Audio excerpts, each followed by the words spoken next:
Seja bem-vindo ao Seminário de Teologia e Vida Cristã Palavra da Vida. Você está em mais um curso de teologia cuja proposta é fazer alargar o seu conhecimento na área teológica, um curso descomplicado, contextualizado, provocativo, reflexivo e que faça sentido para a nossa vida cotidiana, porque entendemos que não só a construção conceitual da teologia, respeitando as correntes da teologia construída nesses quase 2000 anos, mas isso só não é suficiente. Nós pretendemos que a partir do entendimento bíblico, dos conceitos esclarecidos, nós possamos reproduzir isso em uma espiritualidade no nosso cotidiano. Na aula passada, ficou alguma pontinha solta assim no final da aula, alguma coisa que vocês lembraram, estão lembrando agora, melhor dizendo, ou assistiram a aula e ficou lá de repente alguma frase, alguma palavra, algum pensamento que gostaria que eu trouxesse mais um conteúdo ou a gente discutisse? Fiquem à vontade. Acho que a gente teve 1h20 de aula, se não me falha a memória. Não ficou nenhuma dúvida, 1h20 de conversa aqui. Eu consegui ir logo para a aula e assim, igual você falou, vai trabalhar de ônibus, eu estava comentando também agora, como que é a disciplina quando a gente quer alguma coisa. Eu consigo levantar às 5 da manhã para ir treinar, eu consigo levantar para trabalhar e falo, vou baixar a aula aqui, salvar ela. Eu vou no ônibus, coloco o fone, começo a ver, é assim, é nítido, ninguém fala comigo se eu não tiver que ver aula. Aí aparece uma senhora pedindo informação, uma criança chora, aí você fica assim, você perde totalmente o foco, né? A pessoa chega, são tecnologias, aí você tá lá tentando. Aí eu falei, ela estava falando sobre ver a aula, eu consegui conversar até ela, 20 minutos. Semana passada, que eu não vim na outra aula, eu coloquei a aula para rodar no meu serviço. Tipo assim, estava na cozinha fazendo almoço, coloquei perto de mim, não estava conseguindo ver, mas estava ouvindo. Eu vou ouvir a aula, pelo menos vai, porque como ele tudo não dá para você colocar no bolso, porque Isso ele para. Aí eu falei bem assim, a gente precisa dessa parte de disciplina quando a gente quer alguma coisa, né? Porque é muito difícil você querer aprender. Eu falo que eu sou mais presencial, se eu tiver que eu absorvo, eu participo, eu busco, mas se eu tiver que ser essa parte de tecnologia, ficar aqui no celular, computador, já... Aqui o ambiente todo favorece, né? Vocês estão aqui mais atentos, não tem muitos ruídos, ninguém interrompe, né? Então, de fato, vir a aula é muito bom nesse sentido. Em casa tem todas as distrações, ou enfim, em outros contextos. Mas bora lá, mais desses pedacinhos que eu vi, alguma coisinha lá? Eu gostei sim, mas eu vou terminar de Tá. Esse final de semana tem feriado, tá prolongado. Isso aí, ó. Atualiza, né? E havendo dúvida, então, joga lá logo no grupo. Não precisa nem mandar para mim no privado. Joga no grupo que é para ver se uma lenha pega lá numa faísca e o fogo aumenta naquele grupo, né? Tá meio desanimado, meio derrubado, hein? Ninguém, né? Conversa lá. Bom dia, né? Boa tarde. Então. Né? Ninguém mandou uma mensagem. Bom dia, boa tarde. Mas bora lá, né? Vamos seguindo. Então a gente falou sobre a igreja e a sua missão, né? Comecei a falar sobre isso, propus a falar sobre as 3 igrejas que atuaram na sociedade, só recapitulando um pouquinho aqui. Falamos sobre a igreja de Jerusalém, vocês lembram? Lembram da igreja de Jerusalém? Característica dela, a gente pegou Atos dos Apóstolos, capítulo 2, lá, versos 42 a 47, né? Para mostrar como era a vivência dessa igreja lá na cidade de Jerusalém, né? Ali foi o princípio da igreja que a gente chama o começo, né, da história da igreja, efetivamente, né? A gente falou sobre práticas do ministério desenvolvido com viúvas daquela cidade. Cheguei a pontuar isso? Não? Então vamos lá. A igreja de Jerusalém, vou falar sobre 3 igrejas, né? Em Jerusalém, em Antioquia e em Éfeso, tá? Em Atos dos Apóstolos a gente vê, né, nos primeiros capítulos ali, essas 3 igrejas. E eu quero fazer uma análise até um pouco panorâmica, né, não tão profunda, mas onde essas igrejas estavam situadas, o contexto delas, a realidade delas, que eram diferentes. A gente falou disso, né? Cada igreja está num contexto diferente. Ela tem demandas, necessidades, realidades diferentes. E a gente precisa fazer essa leitura. A gente precisa entender onde nós estamos plantados como igreja, né? Onde Deus nos colocou como igreja. Venha varão, chegou na hora certa, a introdução. Então, inclusive, deixa eu aqui já pontuar um negócio. São detalhes, mas eu acho que é bem importante a gente entender detalhes, porque palavras, elas não são neutras. Palavras, para mim, elas trazem, né, por trás das palavras existe todo um entendimento. Quando a gente fala assim, vamos abrir uma igreja, eu penso que esse termo abrir igreja não é adequado. Igreja não se abre, igreja não se fecha. Por entender que igreja é um organismo, não é isso que a gente está falando? Organismo, não é uma organização, embora a igreja contenha aspectos de uma organização, mas ela é um organismo, né? A gente precisa entender isso. O que eu falo com organismo? Um sistema vivo, é constituído de pessoas. Isso é igreja biblicamente falando, amados. Não tem nada a ver com uma organização. Lembra da videira e da treliça? Eu falei para vocês, não falei sobre isso, né? Essa ilustração é até um livro. A treliça é toda a estrutura que comporta a igreja, mas a treliça não é a igreja. Então, quando a gente fala de prédio, denominação, essas estruturas arquitetônicas, programas, eventos, liturgia, tudo isso, isso não é igreja. Isso é um suporte, é uma estrutura que pode conter a igreja ou não, porque nem toda instituição religiosa, na ótica de Deus, é igreja. Porque o que é igreja na ótica de Deus? É constituída de pessoas que foram salvas pelo sacrifício de Cristo, gente que nasceu de novo, regenerada. Isso é igreja aos olhos de Deus. É por isso que só existe uma igreja. Não existe duas igrejas, três igrejas. Existe igreja só no singular, né? Que é composta de todos os salvos em todas as épocas, em todos os lugares. Então, inclusive, Antigo Testamento também faz parte da igreja. Então a igreja é constituída de salvos do Antigo e do Novo Testamento, tá bom? Só para a gente entender.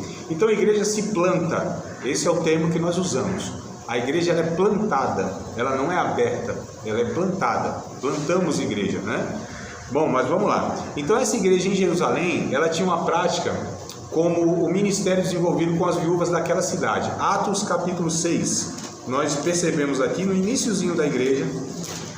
Essa igreja, por ser uma igreja constituída principalmente de judeus, Atos capítulo 6.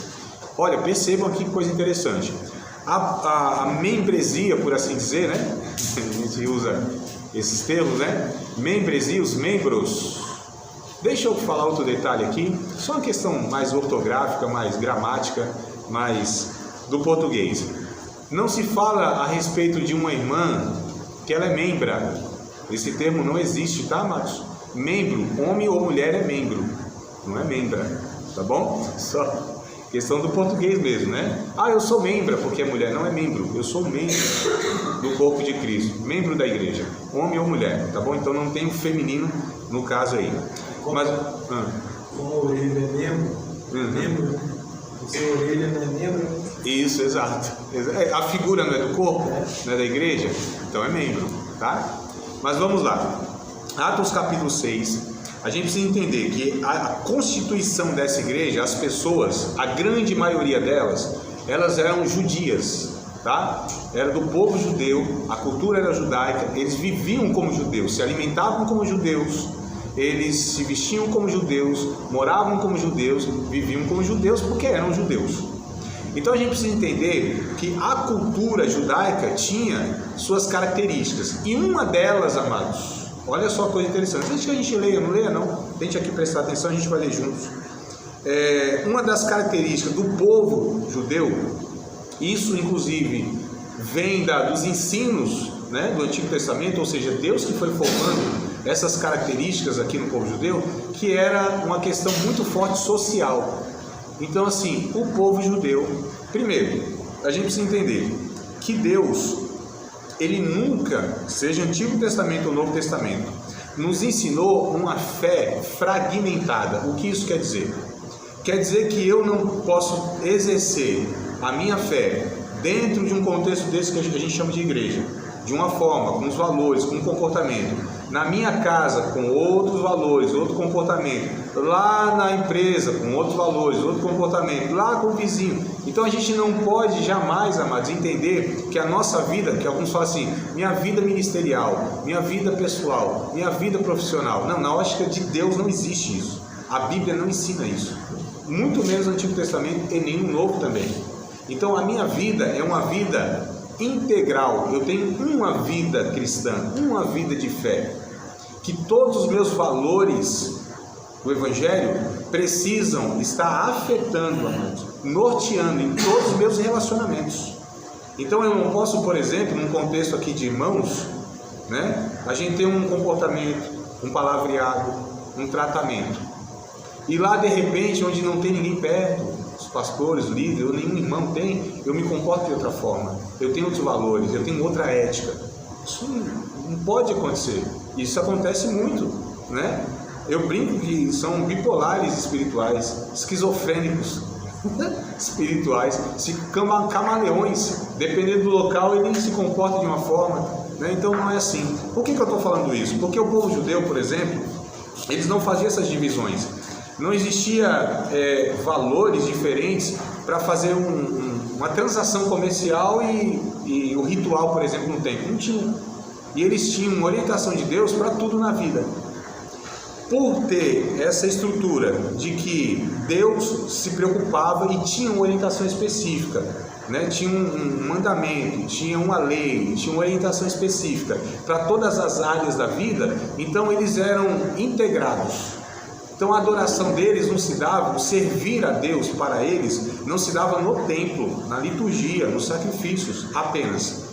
Mas quando eles iam fazer um negócio, quando eles iam atender uma demanda social, tanto é que os profetas do Antigo Testamento, basicamente, eles denunciavam não só a idolatria do povo, né, esse desvio mais espiritual, no sentido que se dobrava aos ídolos e tal, aqueles rituais pagãos, mas os profetas, eles denunciavam muito as injustiças sociais, como os recursos que era para ir para o povo, ia muitas vezes para o sacerdote ou ia para o rei, e o profeta sempre denunciava essas injustiças sociais. Amós, por exemplo, é talvez um dos maiores exemplos que a gente tem dos profetas, entre outros, tá? Amós, ele vai denunciar. Ageu vai falar também, vocês se preocupam muito com as casas de vocês, colocar forro, aquela coisa toda, mas e onde está a justiça social? Onde está a preocupação com aquilo que Deus estabeleceu para vocês, né? Então a gente percebe muito a gente chama dessa integralidade e essa vida num todo. Então, amados, essa igreja de Jerusalém, por ser muitos, né, a grande maioria dos componentes dessa igreja, judeus, então eles olharam as viúvas, as questões cotidianas. Hoje, se fosse faltando uma cesta básica para algumas famílias, outras precisam de remédio, o aluguel atrasado, desemprego, as questões sociais mesmo, tá? Então isso foi contemplado. Aqui era uma multidão muito grande, e aqui tinha duas multidões. Na multidão tinha dois grupos, né? Porque um grupo era de judeus, entre aspas, puro, ou seja, judeus que tinham nascido lá em Jerusalém ou em Israel, tinham vivido a vida toda lá, e aqueles judeus que estavam espalhados pelo mundo. Lembra de Atos capítulo 2? Onde veio o Espírito Santo sobre o povo lá? Isso. O que estava reunido ali? Um monte de nação, ou as nações.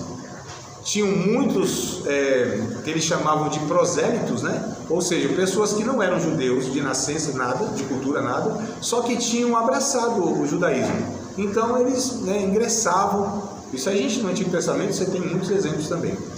E aí o que acontece? Só que você tinha muitos judeus que estavam espalhados pelo mundo, porque desde o século VI antes de Cristo, a chamada primeira diáspora, né? A dispersão, diáspora e dispersão, né? Eu vou falando essas palavras porque vocês vão ler alguns livros e vão encontrar, então eu preciso estar situando vocês, né? A diáspora judaica, a primeira diáspora, quer dizer, a primeira dispersão, né? O primeiro êxodo judaico. Então a gente tem lá, paz meu amado, bem-vindo. A gente tem lá a primeira saída dos judeus, que é do Egito para Canaã.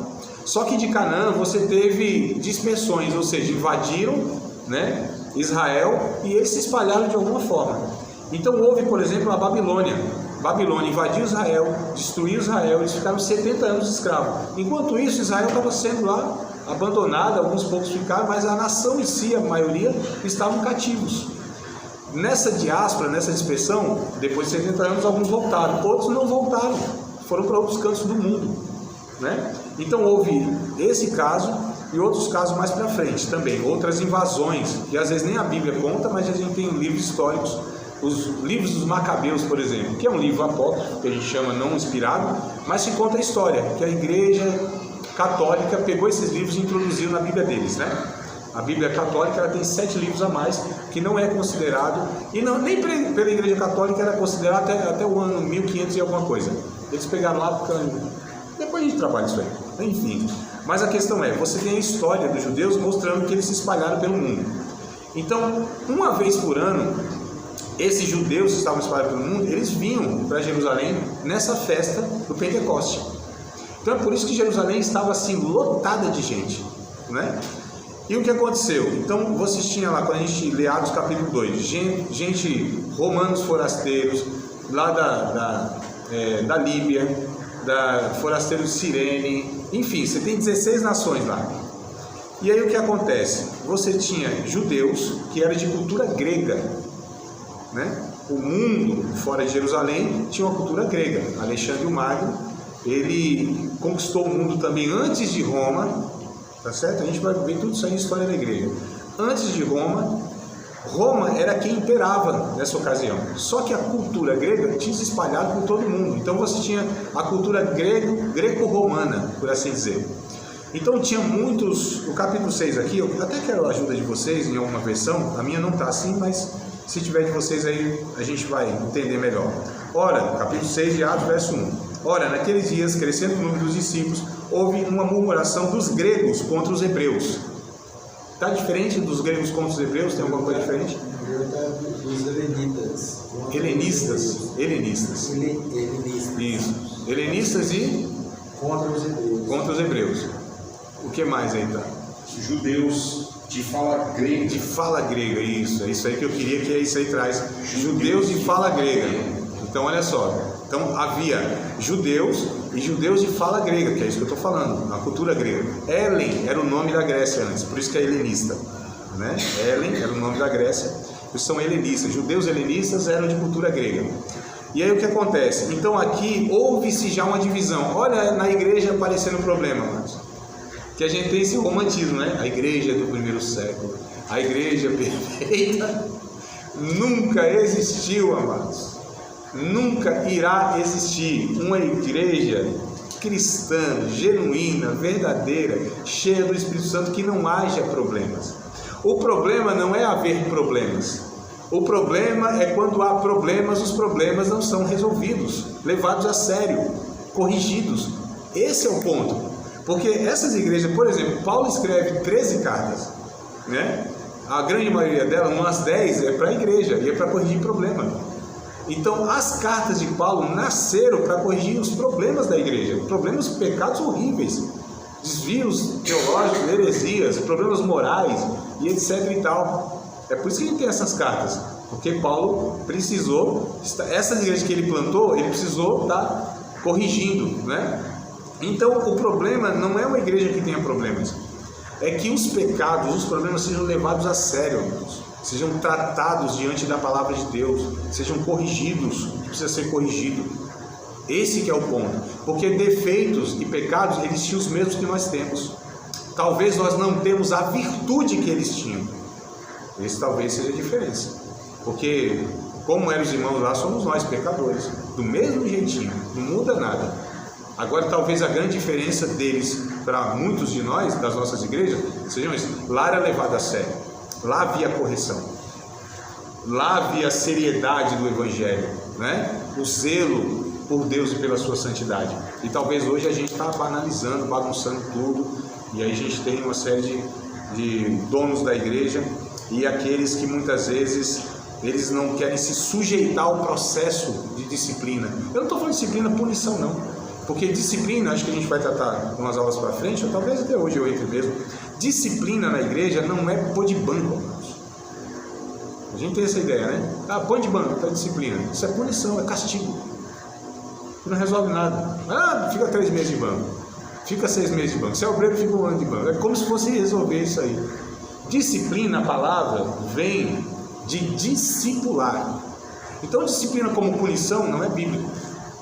Como castigo de exclusão de uma atividade, não é bíblico. Não é assim que a Bíblia ensina.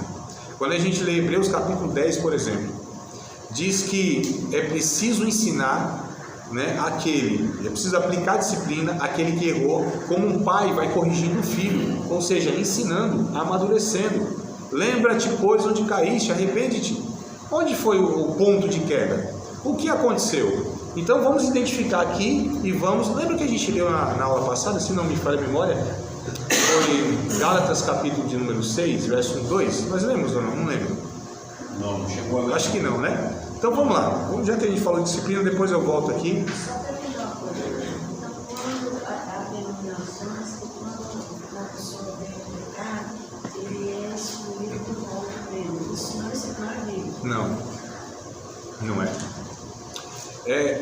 A exclusão de rol de membros, pelo fato de uma pessoa pecar, e tem mais uma, né? Ainda é proibido de participar da ceia, né? Sim, eu já vi. Aí eu fico perguntando, de quem é a ceia? De quem é a ceia, amados? Do Senhor? E como que eu tenho autoridade para impedir que um irmão participe da ceia que nem é minha? É da igreja? A ceia? É do Senhor. Vou fazer mais uma pergunta ainda para a gente problematizar aqui o negócio. Eu tenho 2 filhos, um de 5 anos e um de 16.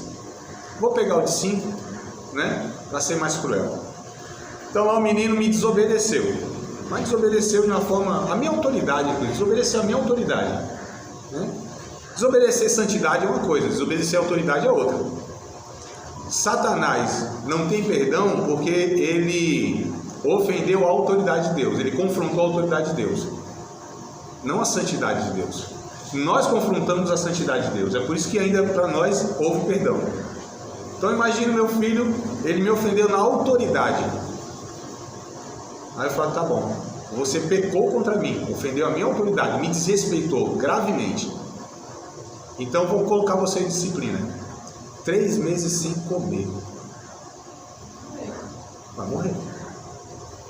Injusto. Não tem inteligência nisso. Não levei ele à consciência do que ele fez. Não ajudei na restauração que ele precisava. Não fui na raiz tratando o desvio de caráter, a incompreensão dele. Eu só puni. Só aumenta a ira. Não é nem só ira, você está privando, porque se nós entendemos que a ceia é um momento onde nós refletimos sobre o sacrifício de Cristo, e isso nos traz um benefício, né, de rever a nossa vida, porque Jesus diz, façam isso em memória de mim. Então nos remete à cruz de Cristo. Nos remeter à cruz de Cristo é o que nos mantém salvos, amados. Nós não esquecemos de onde a gente veio. É por isso que é tão importante os crentes ouvirem o Evangelho, mesmo os salvos, ouvir as boas novas, que Jesus morreu pela sua vida. Então, se eu falo, você não pode comer a ceia, você não pode participar da ceia, havendo arrependimento, porque na grande maioria das vezes, a pessoa ela confessa, ainda que seja descoberta, mas se ela se arrependeu de fato. E a gente tinha também um negócio bem interessante, né? Os crentes hoje, é por isso que a gente duvida, né? Que tipo de conversão é essa, mas o cara peca e assim, você tem que juntar provas para mostrar que ele pecou. Porque antes se pecava e a pessoa vinha arrependida, contrita, se pecava com tanto sofrimento. Para o crente pecar é um sofrimento desgraçado, uma angústia, uma tristeza. A pessoa vinha quebrada, né? Pedindo ajuda, inclusive. Então a pessoa se arrependeu. Oh meu Deus do céu! Se houve arrependimento daquele pecado, que punição resta para aquela pessoa? Nenhuma. Se Cristo não pune a pessoa que se arrepende, antes a dá graça e a renova em sua presença, né? E restaura a sua comunhão imediatamente, instantaneamente. Quem somos nós para falar, você está privado de algum recurso da graça que Deus nos dá? Então a gente tem que repensar essas nossas medidas de disciplina, que estão sendo punitivas e não corretivas no sentido de restauração. Então toda a disciplina de Deus, a princípio, não é punitiva, ela é corretiva, irmãos. A disciplina de Deus, ela leva à correção, à restauração, não à punição. Não há punição, não há condenação para aqueles que estão em Cristo Jesus. E quando eu peco, eu não saio de Cristo Jesus. Eu estou em Cristo ainda, num processo de santificação, onde eu vacilei, porém a disciplina, e a gente vai em Gálatas 6. Pode falar, meu irmão. Como exemplo da mulher adúltera, né? Cristo ele não condenou ela, porque ninguém condenou. Adverte ela, né? Ele só advertiu. Isso. Vai, não peques mais, para que não te aconteça coisa pior. Então olha a consequência, olha a advertência. Mulher, eles não te condenam, nem eu também te condeno. Então não há condenação para aqueles que se arrependem. Se não há condenação, se estão ou continuam na presença de Deus pelo sacrifício de Cristo, porque não é por acertos e erros, amados. Não é essa lógica de relação que a gente vive com Deus, não é? Então a gente precisa só prestar muita atenção. Eu sei que cada caso é um caso. Eu estou colocando aqui em um caso, ou nos casos mais comuns, onde um de nós peca, onde há arrependimento, e onde deve haver a restauração. A disciplina é o rediscipulado. Vamos ver aqui, por que você chegou nessa situação? Por que você pecou aqui? Então vamos trabalhar, vamos andar junto, vamos reiniciar o discipulado nessa área que você fracassou momentaneamente. Isso é disciplina bíblica. Isso é restauração. Gálatas capítulo de número 6, verso 1, 2 e o 3, se não me falha a memória, o Paulo, ele ensina isso aqui, ó. Gálatas, capítulo de número 6, versículos 1, 2. 1 e 2, 1 e 2. 1 e 2, 1 e 2 é o suficiente. Talvez 1 e 2 e eu pulo para o 5, né? Mas vamos lá. Irmãos, se algum homem chegar a ser surpreendido em alguma ofensa, vós que sois espirituais, encaminhai o tal com espírito de mansidão, olhando por ti mesmo, para que não sejas também tentado. Levai as cargas uns dos outros, e assim cumprireis a lei de Cristo. Vamos pular para o 5, que diz assim: porque cada qual levará a sua própria carga. Olha só que interessante. É que talvez não dá para a gente entender muito bem as palavras, né? Porque o capítulo 6, verso 1, principalmente, encaminhai o tal. O que é encaminhar o tal? Encaminhar. Lá no original, Paulo ele está se referindo a uma rede de pesca, uma tarrafa, rede pescador, que ela estava deteriorada, sabe? É uma teia, né? Essa teiazinha estava quebrada. Então assim, restaura a teia. Essa ideia. Encaminhar e tal, restaure ele. Leve as cargas uns dos outros. Vocês vão cumprir a lei de Cristo fazendo isso. Então assim, só para a gente entender, a disciplina na igreja não é a punição e exclusão, principalmente da ceia. Há casos e casos, como eu falei. Alguns casos, excluir a pessoa da atividade é até necessária para o benefício dela, não é para a punição dela. Esse que é o ponto, talvez, que a gente precisa entender. Não se exclui uma pessoa de uma atividade punindo-a. É porque talvez ela vai precisar mesmo cuidar mais dela do que ficar ministrando para os outros.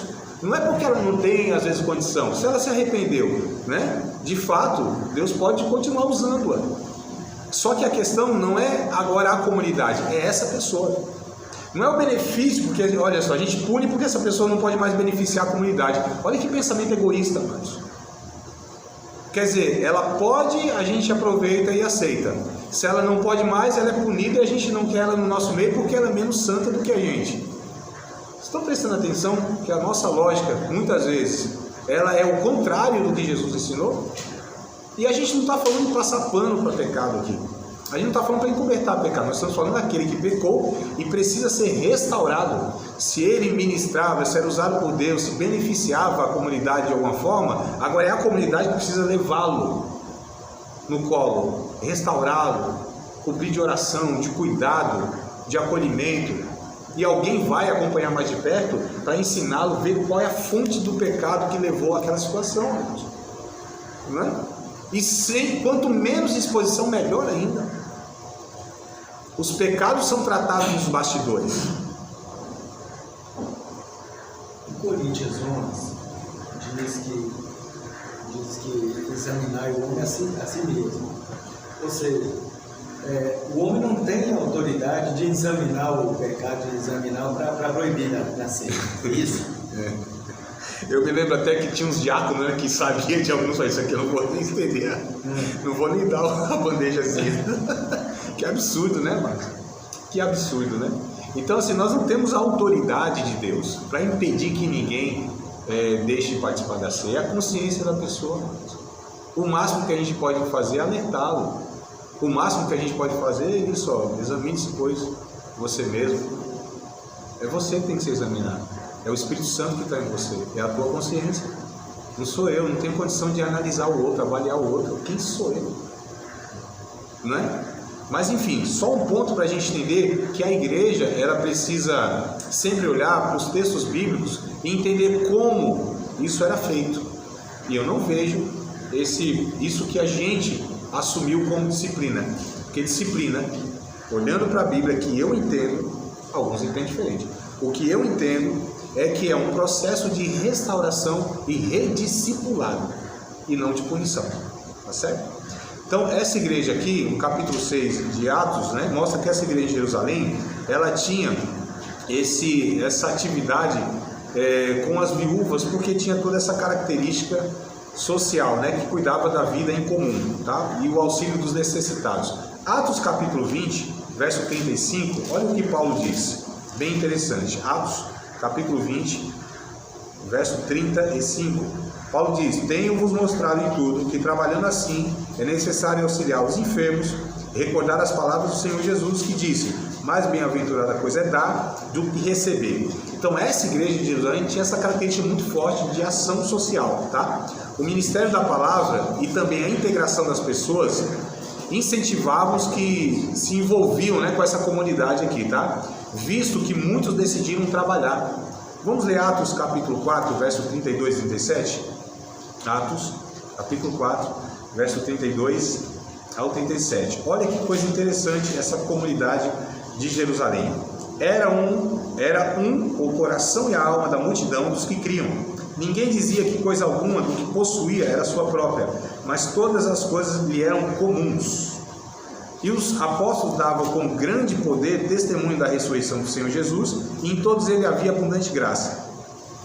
Não havia, pois, entre eles necessitado algum, porque todos os que possuíam herdades, propriedades, bens, né, casas, vendendo-as, traziam o preço dos que foram vendidos e os depositavam aos pés dos apóstolos.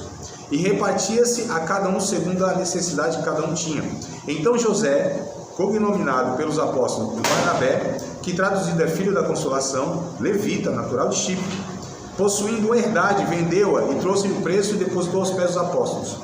Atos capítulo 2 e Atos capítulo 4 vai nos mostrar essa característica dessa igreja, onde eles, amados, viviam se preocupando uns com os outros na vida cotidiana. E Tiago, ele vai alertar para essa fé, que se não for traduzida em obras, é uma fé que não é bíblica, não faz sentido nenhum. Uma fé inoperante. Ele chega a dizer que é uma fé de demônios. Olha que coisa forte, né? Como diz. Uma fé de demônios, é a fé egoísta. Essa fé que olha para o outro e diz assim: rapaz, vai em paz, vai com Deus, Deus te abençoe. Mas o cara precisando de uma roupa, precisando de um remédio, precisando de, sabe, as coisas mais básicas. E aí, aqui no capítulo 6, é onde a igreja institui os diáconos. Então, basicamente, os diáconos surgiram na igreja, foram constituídos para administrar essas coisas, porque os apóstolos disseram: não, nós não vamos atender essa demanda, a gente não tem condição, a gente vai se dedicar à oração e à pregação da palavra. Era a finalidade, né? Oi? Pregação da palavra. Porque era a ênfase dos apóstolos. Os diáconos ajudadores, né? Os diáconos, eles iam ficar com essa parte administrativa, por assim dizer, né? Cuidar da multidão. E aí, olha que coisa interessante, são separados, não havia divisão das viúvas, das mulheres helenistas, judias de fala grega. Quem que separaram então? 7 homens, 7 diáconos, todos eles, pelo menos os nomes deles, eles são de origem grega. Atos 6. Isso, então tem lá, acha aí para mim, por gentileza. 6, 7, 8, qual que é o lá no versículo 5. 5. Filipe. Prócoro, Nicanor, Timon, Parmenas, Nicolau, Antíoco. Isso. Antioquia. Antioquia, isso. Antioquia agora. É. Acabou o 7? Já deu 7 aí? Não, e o Estevão? Não estava aí, não? Estevão está no início. Não leu, né? Ah, tá, porque ele já foi no... A proposta agradou a todos. Então, escolher Estevão cheio de fé e Espírito Santo. É porque o Estevão São 7 aí, ó. Todos eles, possivelmente pelos nomes, eram judeus também de cultura grega. Só para dar esse equilíbrio e para atender, havia, ó, tá vendo como havia divisão? Quando eu falei de problema, acabei pensando nele, mas não falando para vocês, ó. Já havia uma divisão aqui.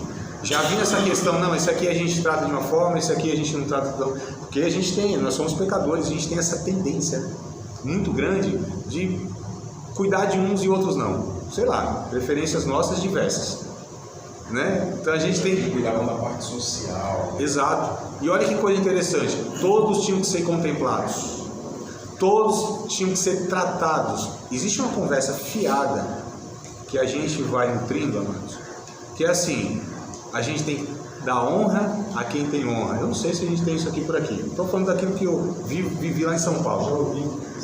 Eu ainda não ouvi isso na minha igreja, como eu ando pouco por aí, ainda, eu estou andando pouco. Mas isso aí para mim, eu cansei de ouvir, né? E eu tentava combater isso no ensino e na pregação quando me era dada oportunidade. Essa conversa da honra a quem tem honra, sendo um tratamento dispensado diferente, Tiago chama isso de acepção de pessoa, que é pecado. Quando a Bíblia fala lá em Romanos, eles pegam esse texto, essa fala de Romanos, da honra a quem tem honra, é reconhecer as autoridades, nunca tratar ninguém diferente do outro. Senão a Bíblia entra em contradição. E Tiago pega pesado lá. Vocês tratam um porque tem um anelzão, porque tem uma veste bonita, tem um carro, tem dinheiro, tem influência, tem alguma coisa. Vocês estão fazendo acepção de pessoas. Todos devem ser tratados igualmente, amados, em uma congregação, em uma comunidade. Pastor, líderes, não devem ser tratados de tratamento. Estou falando de tratamento, amados. Eu não estou falando de consideração como liderança. Não é isso. Estimar as pessoas. Mas o tratamento diferenciado, isso é pecado. Tiago diz claramente, isso é pecado, acepção de pessoas. Eu não posso honrar tratando diferente certas pessoas em detrimento de outras. Então um jovenzinho, um membro comum, eu não posso tratar pior do que o pastor, do que os líderes, amigos. Eu tive um pastor lá em São Paulo, antes de vir para cá, o pastor Wilde Rocha. Ele jamais aceitou fazer um aniversário para ele. Se fizer aniversário para mim, tem que fazer para todos.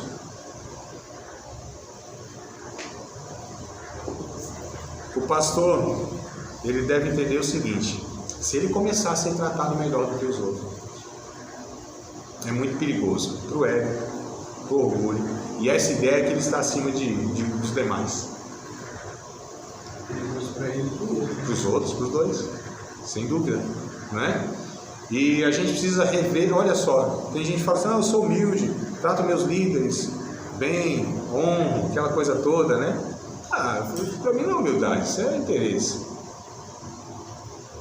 Relação de interesse, de alguma maneira. Para mim, a gente ser humilde é tratar uma pessoa quando essa pessoa não tem absolutamente nada para nos devolver. Quer ver uma pessoa que não tem nada para nos dar de troca? Uma criança. Aí eu fico pensando nessas conversas que a gente tem, né, quando acaba o culto. A gente está conversando aqui com uma criancinha. Aí vem um adulto, pastor, um líder, ou até outro que não seja. Mas já que a gente está pegando essa figura de liderança, a gente simplesmente despreza essa criança, a gente dá as costas, a gente deixa no vácuo assim, ó, e vai conversar com o adulto. A minha pergunta é: faríamos o contrário? Aí Jesus, um dia, quando as crianças vieram para ele, os apóstolos disseram: não, Jesus não tem tempo para as crianças, elas não são importantes. Deixa aí. Jesus disse: não. Deixa os pequeninos vir aqui.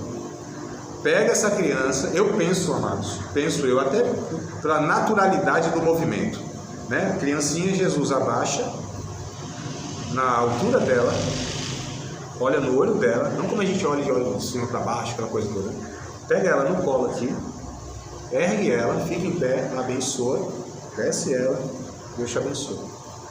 E aí quando faz isso, diz assim: se vocês não forem como essa criança, vocês não vão entrar no reino dos céus. Aí eles ficam meio assim: como assim? Aí Jesus explica: se vocês não forem humildes como essa criança.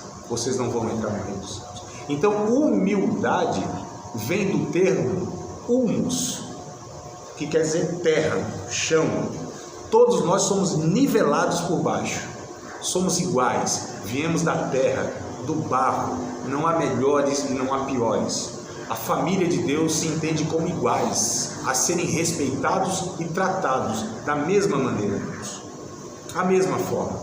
Eu sei que a gente tem afinidade com um mais que o outro, faz parte, está tudo certo. Agora o tratamento, onde um é honrado e o outro é desprezado de alguma maneira, onde um recebe talvez aquilo que o outro nunca vai receber, a gente precisa repensar se igreja é isso. Se é isso que Jesus ele propõe para o seu povo, conviver em família, em comunhão, na mesa. Se tem, aliás, Jesus até dá para nós assim uma orientação muito boa, né? E ele fala que isso é invertido, na verdade. Quem é maior? É quem serve, não é quem é servido. Quem é maior? Aquele que está à mesa ou quem está servindo? Os discípulos dizem, quem está à mesa, né, Senhor? Porque é servido. Aí Jesus, então, eu entre vocês sou o diáconos. Sabe da boca de Jesus essa palavra? Eu sou aquele que serve, eu sou o diáconos. Aí, tá vendo? E a gente fala que o diácono é até menor, né? Em relação ao pastor, ao evangelista, ao presbítero e a bexiga toda que a gente vai denominando aí, né? A gente entende hierarquia, amados. A Bíblia não põe uma convivência hierárquica, e sim de funções. É diferente. Homem e mulher, por exemplo, a gente acha que o homem ele é superior à mulher. Existe uma ordem criacional e uma ordem funcional lá em Gênesis. Ordem criacional, o homem foi criado primeiro. Isso é ordem criacional. Ordem funcional, o homem tem uma função em relação à mulher, e essa função é de liderança. E a liderança bíblica não é o cara que manda. O cabeça, a figura como homem cabeça, não é o cara que manda, é um cabeçudo, né? Manda. O líder dá direção, amados. Se sacrifica. Ele vai até na frente, ensinando o caminho. O líder não é para ser obedecido. Líder que exige obediência, ou que procura obediência, além de ser um mau líder, ele se torna um tirânico. Líder é para ser seguido. Ele faz. Ele dá o exemplo. Jesus fez isso. Capítulo 13 de João. Ele lava os pés dos discípulos lá. Diz, vocês me chamam de Senhor e Mestre? Faz bem, eu sou mesmo. Sou. Mas como eu fiz com vocês, vocês façam uns com os outros. Eu dei o exemplo. O texto está escrito isso aí. Eu dei o exemplo. Façam assim com vocês. Porque Pedro não queria ser lavado os pés. Porque talvez, não sei, o texto não diz isso diretamente, mas eu fico aqui pensando, para mim faz sentido. Talvez Pedro pensou, se Jesus, que nós chamamos de mestre, Senhor, e eu disse que era Deus, lavar os meus pés, o que vai sobrar para mim? Não, Senhor, eu não. Aí Jesus dá essa lição aí. Não, se eu fiz com vocês, o que resta para vocês? Maior, o discípulo não pode ser como seu mestre, tem que ser igual ao seu mestre. Então, vocês vão fazer isso, lavar os pés uns dos outros, servir uns dos outros. Aí Pedro aprende isso. Lá em 1 Pedro, capítulo número 5, ele diz, vocês são presbíteros como eu também sou presbítero.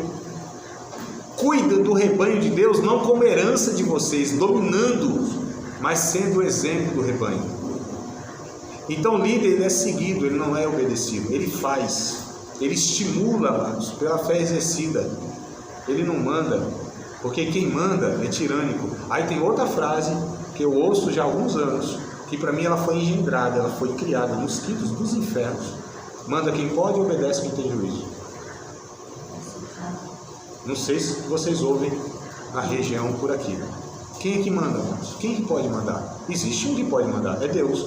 E sendo Deus e tendo legitimidade de mandar, Ele não escolheu nos guiar pela sua autoridade impositiva, pelo seu poder, e nos constrangeu pelo seu amor, se entregando a todos nós. Então o líder é aquele que se sacrifica pelos outros. Em 1 Coríntios, capítulo número 4, versículos número 1 e 2.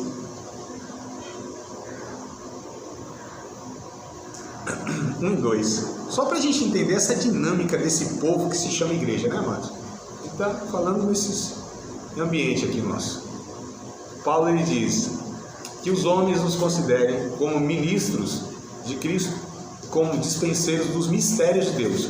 Requer-se no ministro que se ache fiel. É isso mais ou menos, não é? pegando aqui na memória. Duas palavras, eu acho que já falei para vocês em outras matérias, em outras ocasiões, nós vamos trazer aqui agora, tá? Que os homens se considerem como ministros de Cristo. 1 Coríntios, capítulo 4, verso 1 e 2. Os homens os considerem como bons ministros de Cristo, né? E dispenseiros dos mistérios de Deus, requer que cada ministro se ache fiel. Mais ou menos isso aí. Então, duas palavras que eu quero tirar desse texto. Primeiro é ministro, segundo dispenseiro. Ministro quem é? Já falei para vocês, alguém lembra ou não? Ministro, a palavra ministro? Que Paulo estava dizendo aí? Não lembram? Então vamos lá. Ministro aqui, a palavra que está lá no original, lá no grego, é hiperetas, é com H mesmo, Y. Hipe, né? Hiperetas, tá? Qualquer coisa depois eu digito lá para vocês, se vocês me lembrarem, eu digito e ponho lá. E até dou uma explicaçãozinha lá. Hiperetas. Quem eram esses hiperetas?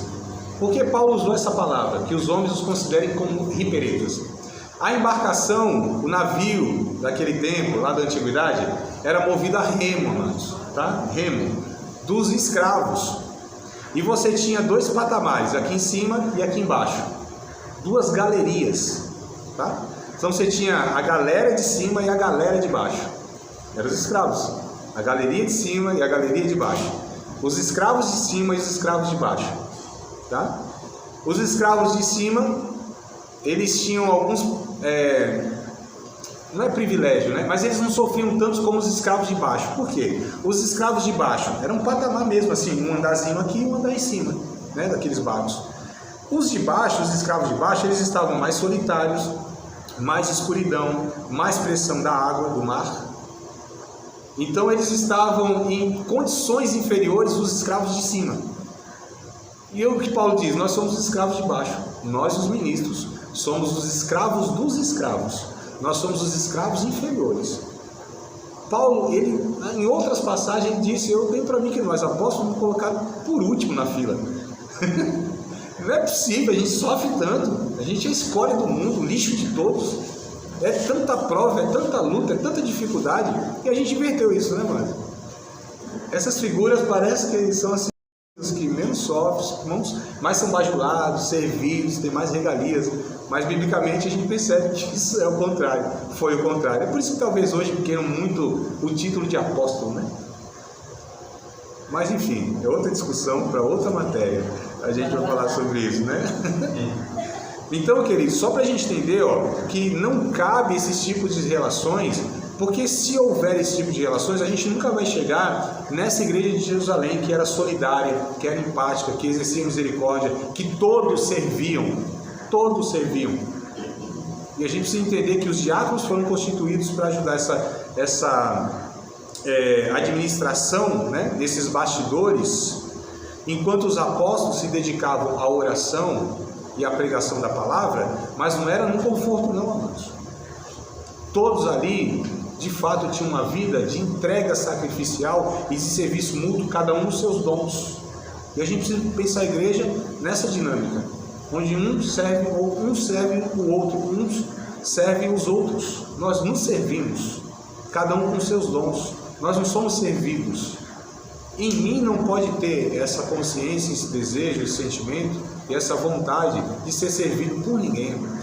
Nós não fomos chamados para ser servidos, fomos chamados para servir. Jesus disse, o Filho do Homem veio para buscar e salvar.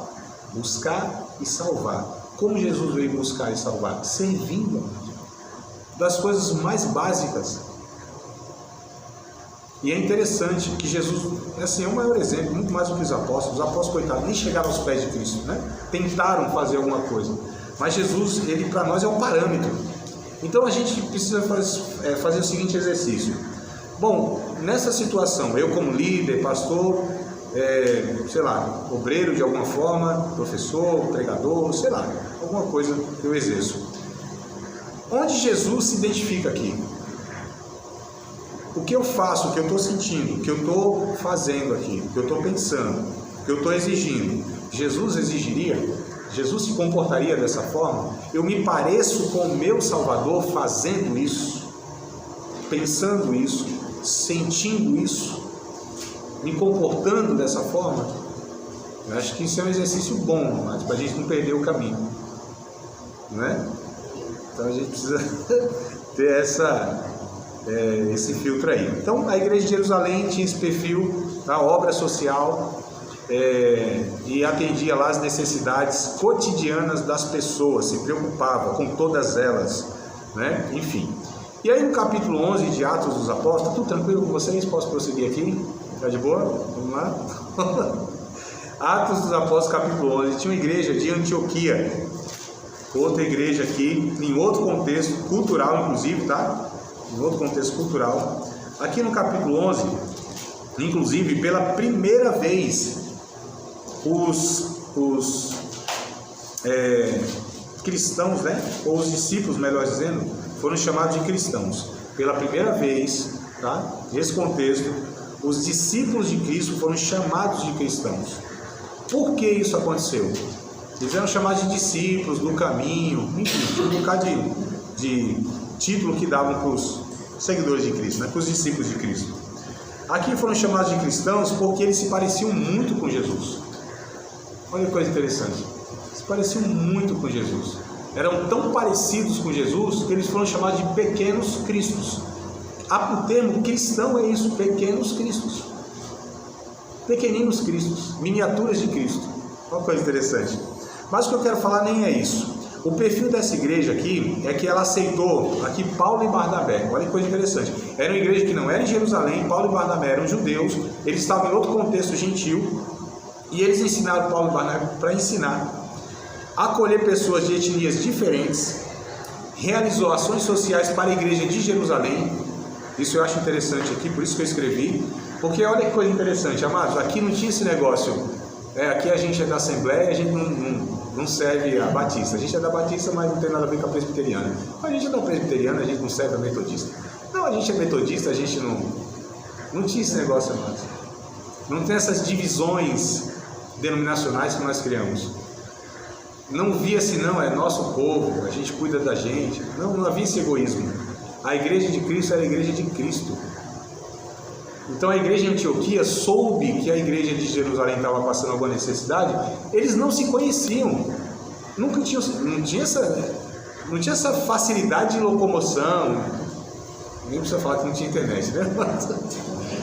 Não tinha essa comunicação, não se conheciam, não tinha essa facilidade. Não, vamos lá na igreja lá de Jerusalém. Não ia, o negócio era quilômetros, não dava para andar não, né? Só os missionários que arriscavam fazer essas coisas. E alguns que eram enviados justamente só para isso, né? A questão não tinha essas questões, não. O problema da igreja lá não tem nada a ver.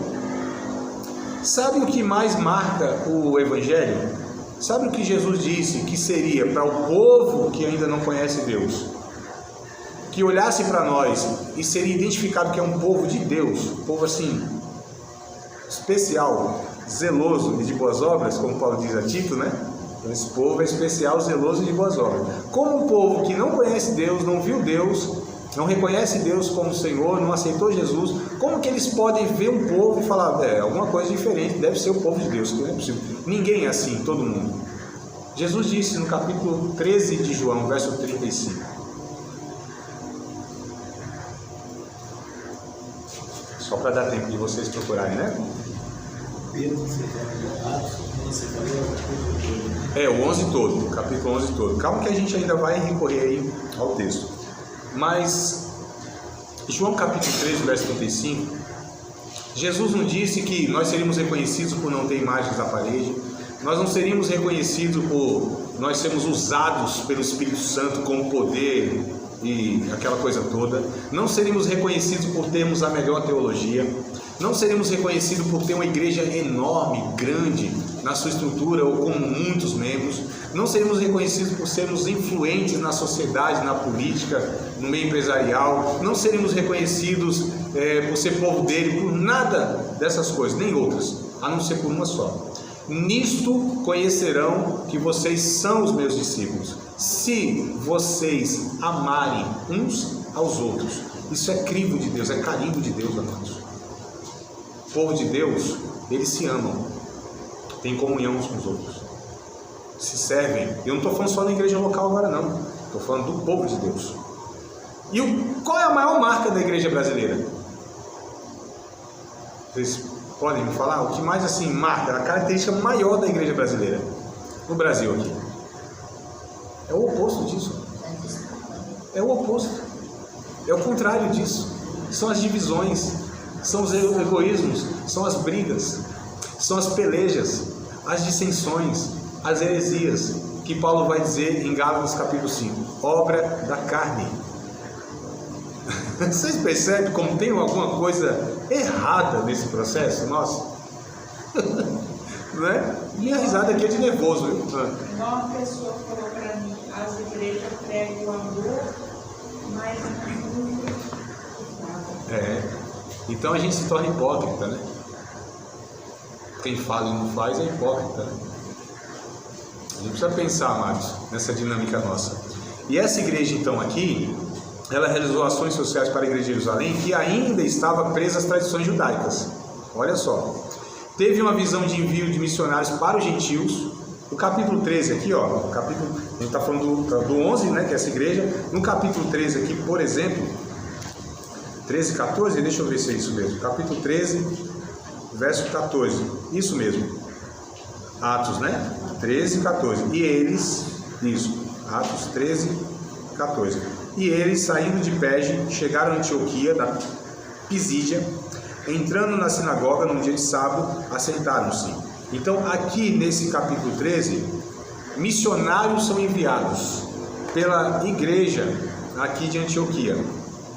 Veja que coisa interessante. Jerusalém era Jerusalém, amados. Ficava ali, ó. É aqui os judeus. Uma coisa mais fechada, muito tradicional, muito dogma, muita regra. Até dizer, não, quem quiser participar aqui tem que guardar a lei de Moisés. Tem que se circuncidar, tem que fazer um monte de coisa, sabe? Aquelas regrinhas daquelas igrejas assim bem religiosa mesmo. Então tinha essas limitações, né? Tanto é que no capítulo 15 isso precisou ser resolvido. Capítulo 15 se reuniram lá o primeiro concílio da igreja e falaram, não, isso aí não, Deus não pede isso aí pra gente não são judeus, a gente não vive mais na antiga aliança, essas regras aí elas simplesmente não fazem mais sentido. O que o Espírito Santo está dizendo pra gente? Não sacrifique mais os animais, não comam a carne sufocada, se abstenham da prostituição, da idolatria e vamos embora, toca o barco. Isso que o Espírito Santo está falando para a gente aqui. Então essa igreja de Jerusalém, ela tinha uma limitação. Era um povo de Deus, mas eram limitados, culturalmente limitados. Não conseguiam viver com uma cultura diferente da dela. Muitas igrejas são assim, irmãos. Se a gente vê pessoas com um comportamento diferente do nosso, forma de adorar diferente do nosso, se veste diferente da gente, tem músicas diferentes da gente, a gente foi, né? Mas calma aí, eu pergunto, quem é o parâmetro dessas coisas? É a gente? É a nossa igreja? Se a gente pegar irmãos, por exemplo, vou até, né, culturalmente falando mesmo, sei lá, de outro país, outro continente aí, África que seja, ou Europa, aí a gente fala, isso, esse irmão tá meio esquisito, hein? Esse irmão tá meio estranho, né? Umas músicas diferentes, umas roupas diferentes, tem uns que usam até saia. Pô, na Escócia, por exemplo. E os irmãos lá da Europa? Celebram uma ceia com vinho. Aliás, vinho para eles é normal mesmo. E se for na Alemanha, que os nossos irmãos tomam cervejinha? E se for em outra cultura que eles têm lá uma alimentação diferente da nossa? Aí eu pergunto, quem é o parâmetro disso aqui, irmãos? A gente que descobriu esse negócio? Essa doutrina, será que não é mais uma tradição religiosa, de denominação e da cultura local? A gente tem isso dentro do Brasil? Imagina, só a gente está falando da igreja de Cristo.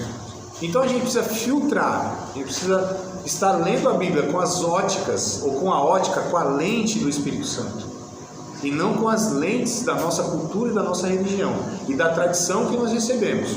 Então tudo isso é passível de questionamento, de discussão, de reflexão, de repensar. Senão a gente faz isso, fica como Jerusalém, limitado. É povo de Deus, mas limitado. E uma igreja não pode se contentar com os seus limites, nesse sentido, né?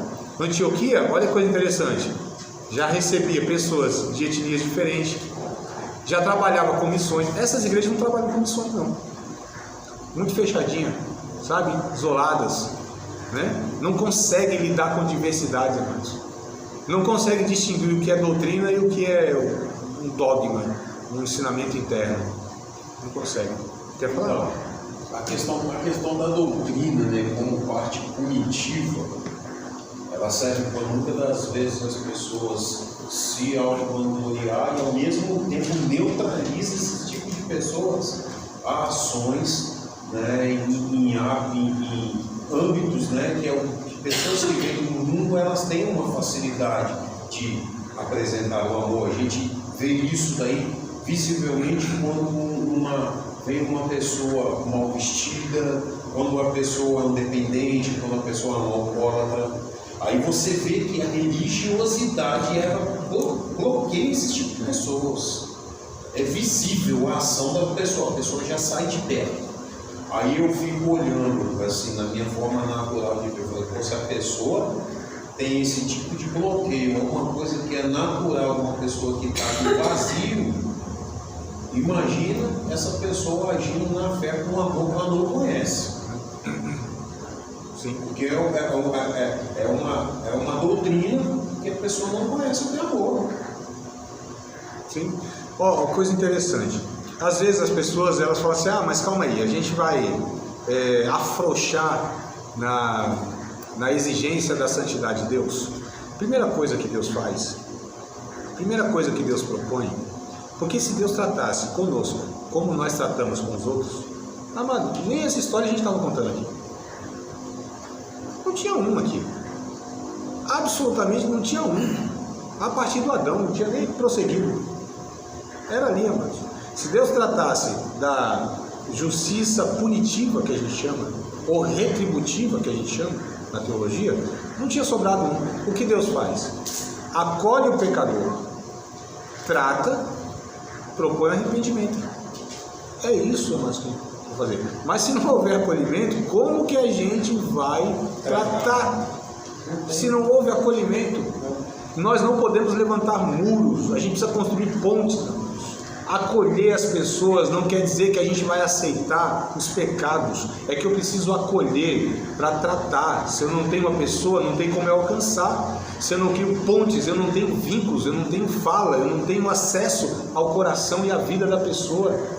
Talvez nós nos perdemos porque a gente se trata nesse parâmetro de quem erra mais ou acerta mais, ou quem erra menos e acerta mais, sei lá.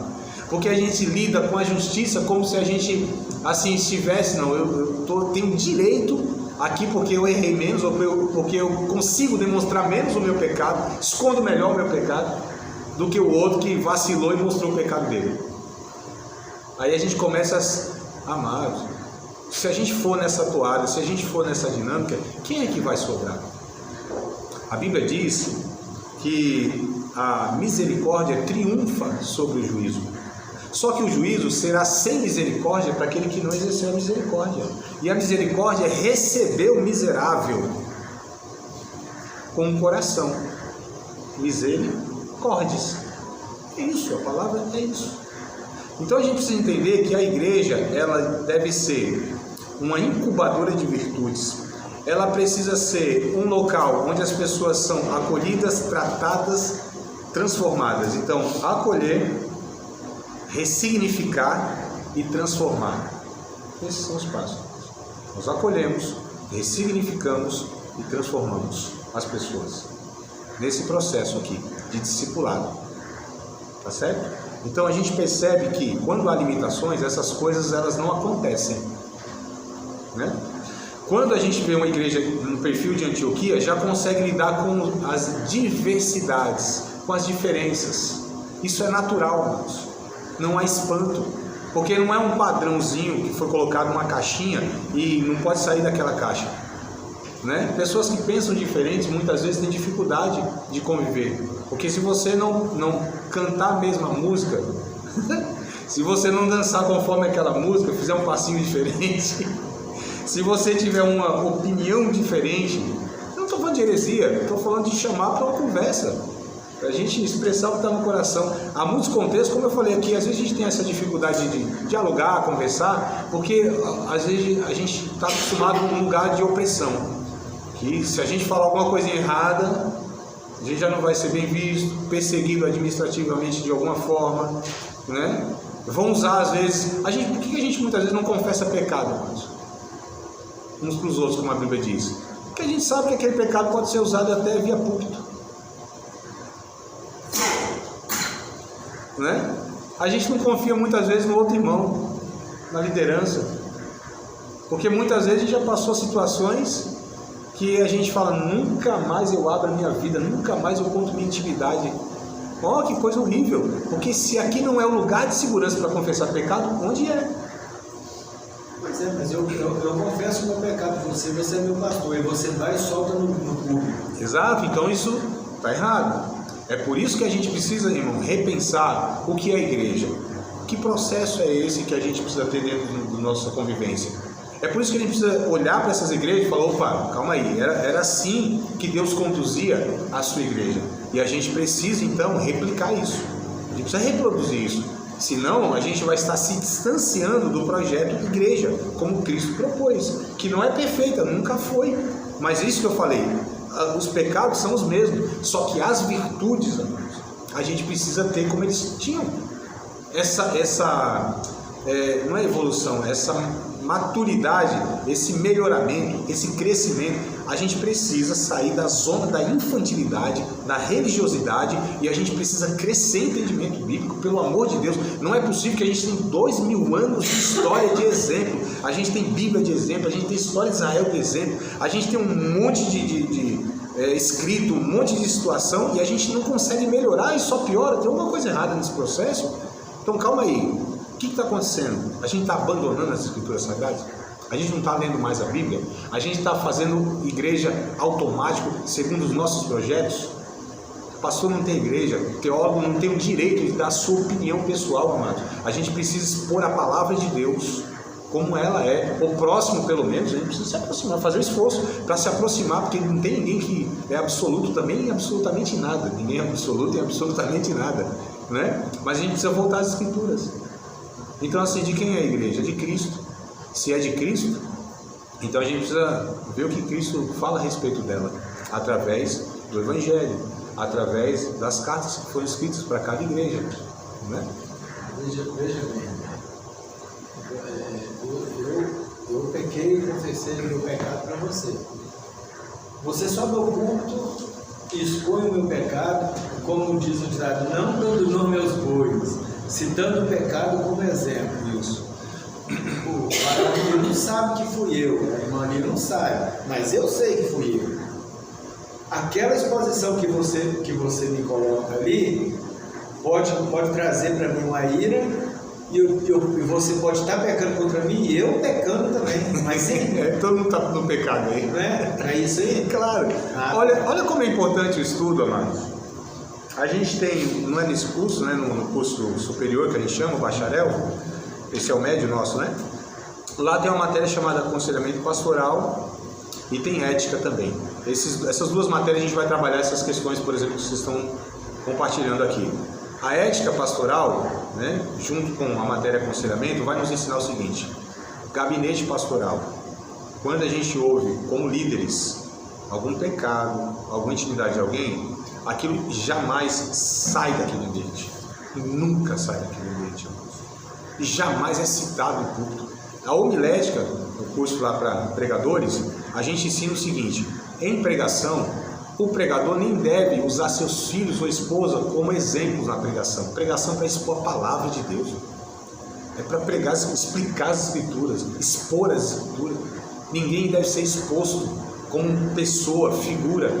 Você pode contar ilustração, pegar nomes fictícios e tudo mais, aí tudo bem, faz parte do processo de elucidar alguma coisa. Então a gente precisa ao máximo se preservar de essas exposições vexatórias que não levam a nada, não contribuem com nada, e cria esse clima de insegurança, de desconfiança. Amados, nós somos um povo que temos um único Pai, chamamos Deus de Abba.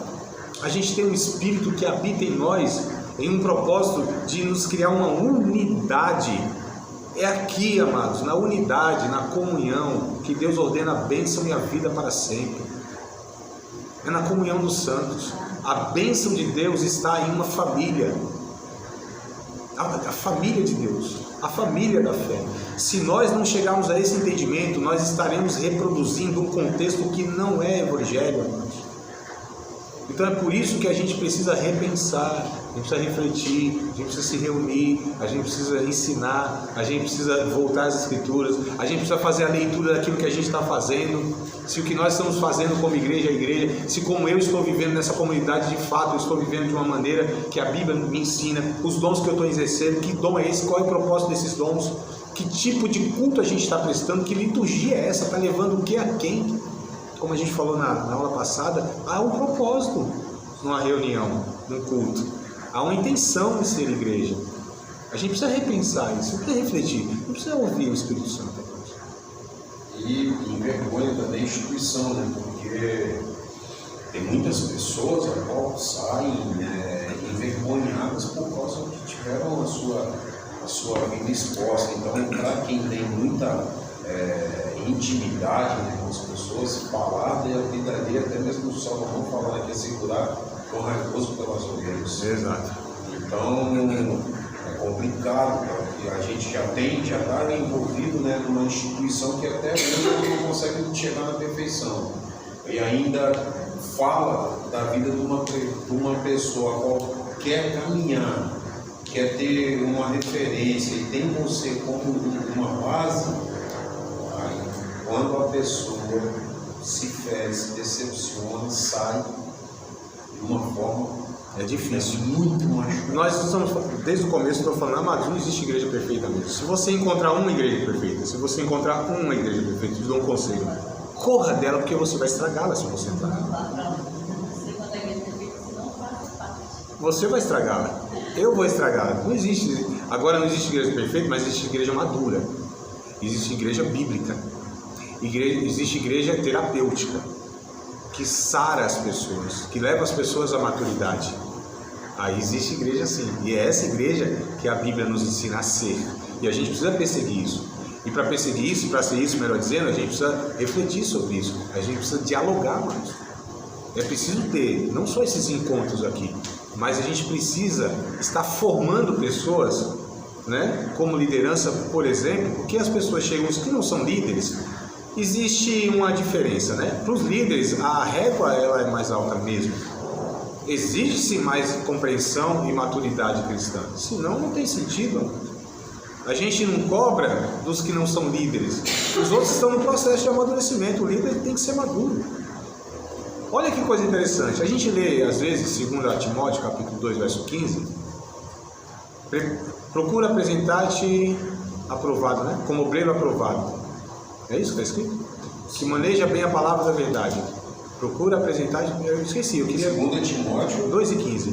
Procura apresentar-te aprovado, como obreiro que não tem que se envergonhar, mas que maneja bem a palavra da verdade. Esforça-se sempre para receber a aprovação de Deus a quem você serve. Seja um bom trabalhador, que não tem de que se envergonhar e que ensina corretamente a palavra da verdade. Essa aí está bem diferente, né, Pedro? Bem diferente. Eu vou pegar essa versão aqui, porque em cima dela eu tenho aqui uma reflexão. Procura apresentar-te aprovado. É assim que está escrito nas outras versões? Procura apresentar-te aprovado como obreiro. Porque a gente tem a ideia assim, não, a pessoa vai para ser obreiro e aí depois vamos ver se ela vai ser aprovada ou não, né? A Bíblia diz o contrário. Olha como Paulo pega o obreiro como exemplo. Procura apresentar-te aprovado como obreiro. Então não é que o obreiro vai ser aprovado, ele é obreiro, ele foi aprovado, melhor dizendo, ele passou a ser obreiro, que maneja bem a palavra da verdade. Precisa ser perito na palavra, irmãos. A palavra aí, maneja bem, é aquele que faz uma cisão, é um cirurgião, sabe? Manejar bem é cortar cirurgicamente. O sentido da palavra no original é isso: cortar cirurgicamente, fazer um corte certo, assim, ó, certinho. Eu vou fazer uma piada aqui, mas vai ficar sem graça. Só eu rio das minhas piadas, né? Minha esposa aí olha e fala, então deixa pra lá, talvez no café eu faça. Essa versão é igual e apresentar-se a Deus aprovado como obreiro que não tem que envergonhar. Isso. Se maneja corretamente a palavra da verdade. Exato. Então, só para pegar essa reflexão, tá? Então, assim, os líderes, os pastores, né? devem ser pessoas maduras, não são perfeitas, mas são maduras.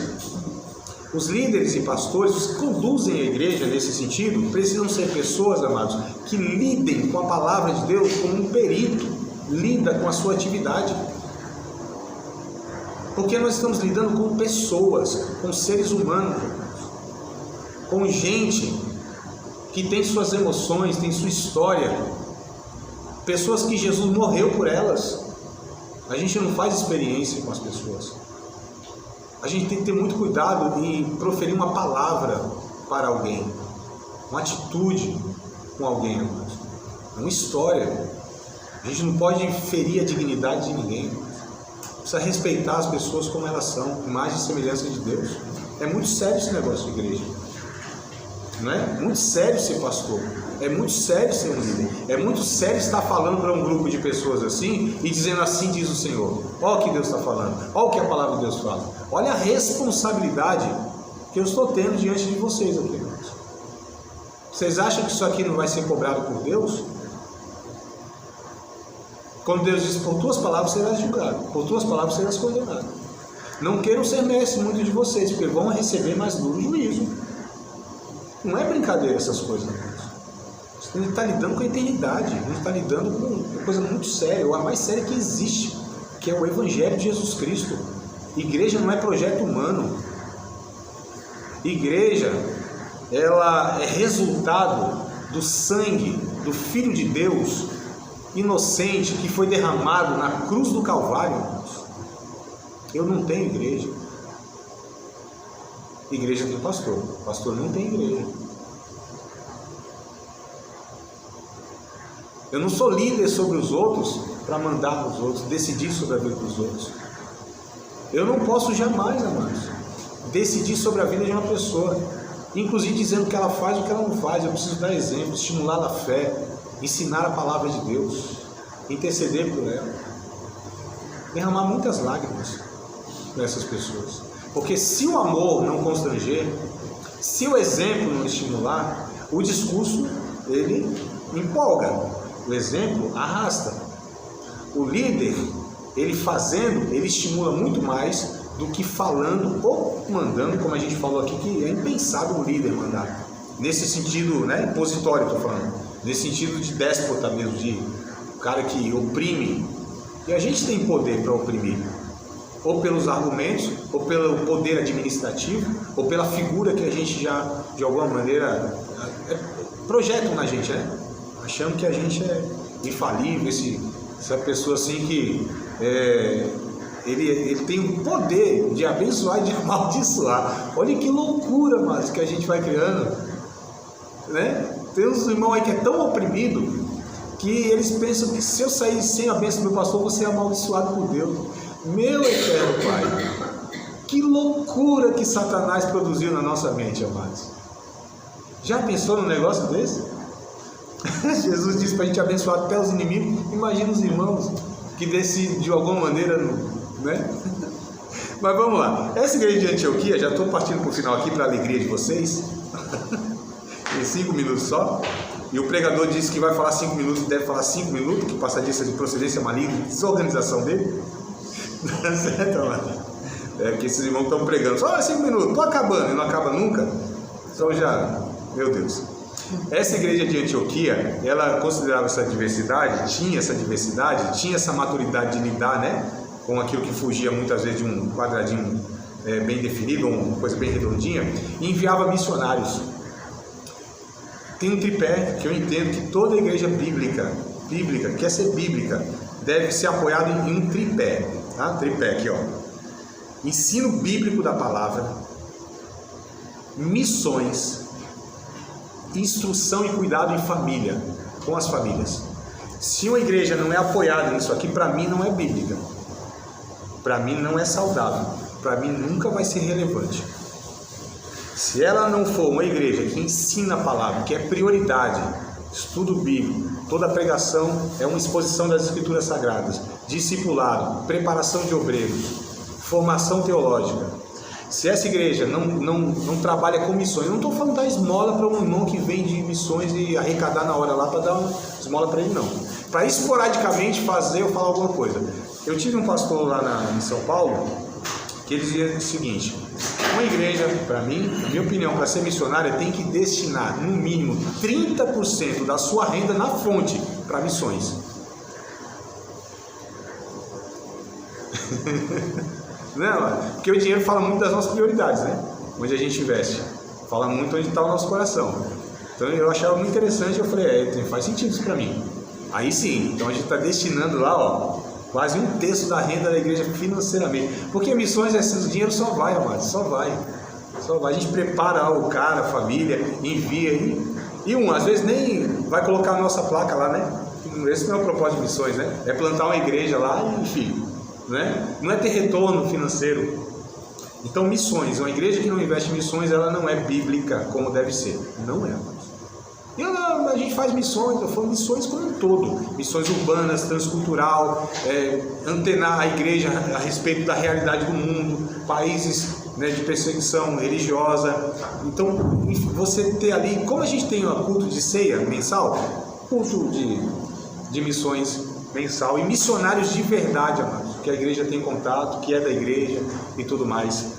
Como a gente tem culto mensal de ceia, de missões deve ter, e de família.